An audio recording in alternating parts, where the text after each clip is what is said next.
Halo para arkeolog dadakan, petualang waktu, dan kalian yang baru aja nyasar karena nyari cara bikin sate kambing. Selamat datang di seri misteri sejarah. Di sini kita nggak cuma nonton sejarah, kita bongkar, kita kulik, dan kadang-kadang kita ketawa bareng sambil bingung kayak waktu lihat mantan nikah duluan. Tapi tenang, hari ini kita bukan bahas mantan. Kita bahas sesuatu yang jauh lebih misterius.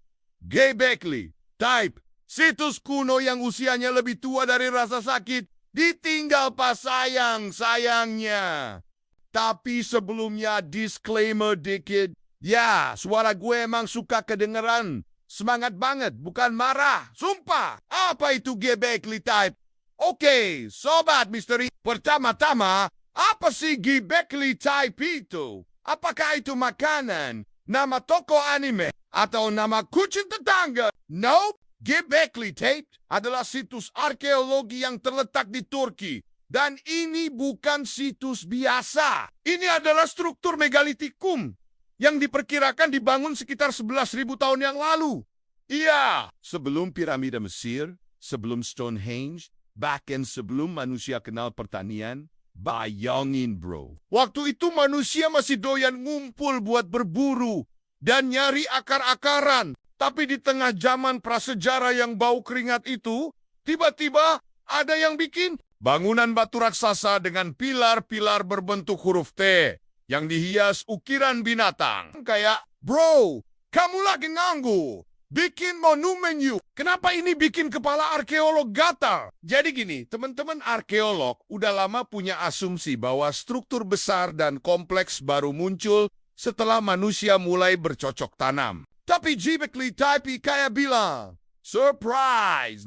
Karena ternyata manusia pemburu pengumpul bisa bikin situs keren kayak gini tanpa pertanian, tanpa roda. Tanpa kopi sace, logikanya dibanting, logika dibakar, logika dimakan anjing. Karena situs ini menunjukkan bahwa manusia mungkin udah punya kemampuan organisasi sosial dan spiritual yang kompleks jauh sebelum ada pertanian. Jadi bukan pertanian dulu, terus bikin kuil, tapi bisa jadi bikin kuil dulu, terus mikir, capek ya bolak-balik nyari makanan, mending tanam aja, main blaon kan?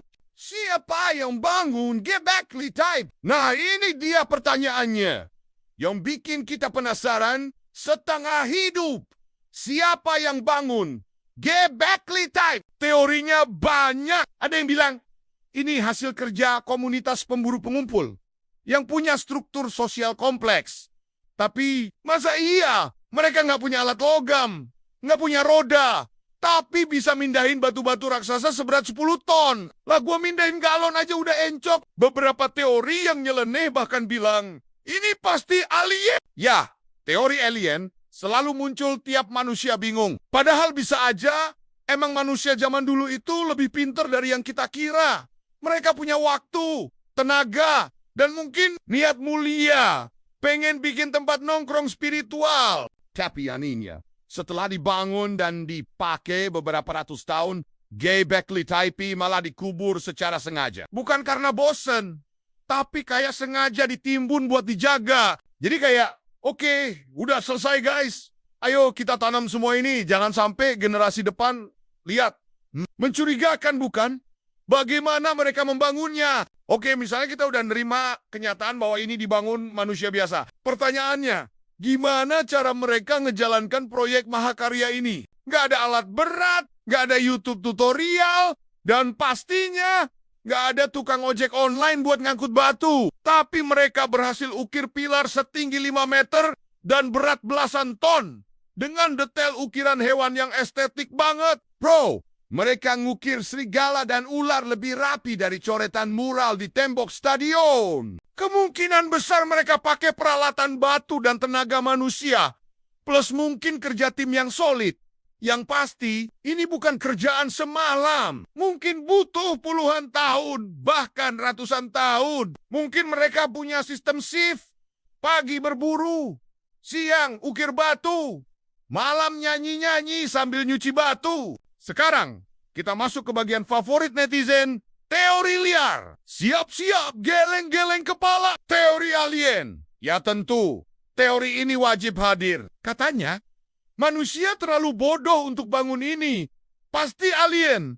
Tapi, kenapa alien repot-repot bikin pilar batu? Kenapa nggak bikin wifi atau Netflix? Peradaban hilang.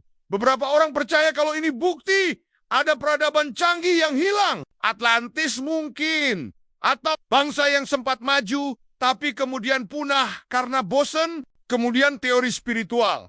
Yang ini agak masuk akal. Bisa jadi Göbekli Tepe adalah tempat ibadah, ritual, bahkan tempat ziarah. Mungkin juga tempat reuni akbar nenek moyang.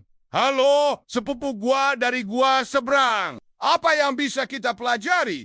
Göbekli Tepe ngasih kita pelajaran penting bahwa manusia zaman dulu nggak bisa diremehkan. Mereka punya daya cipta, daya pikir, dan mungkin daya tarik. Dan yang paling keren, situs ini merubah cara kita lihat sejarah manusia. Ternyata manusia bisa membangun makna bersama sebelum punya rumah permanen. Bisa spiritual dulu. Baru bertani, bukan cuman karena perut lapar, tapi karena jiwa juga butuh arah. Jadi, sobat sejarah, misteri Göbekli Tepe mungkin belum tuntas. Tapi satu hal pasti, manusia zaman dulu nggak sebodoh yang kita kira. Malah bisa jadi lebih niat dari kita yang suka nunda-nunda kerjaan sambil scroll TikTok. Kalau kamu suka pembahasan kayak gini yang santai, lucu, tapi tetap bikin mikir, jangan lupa like, subscribe,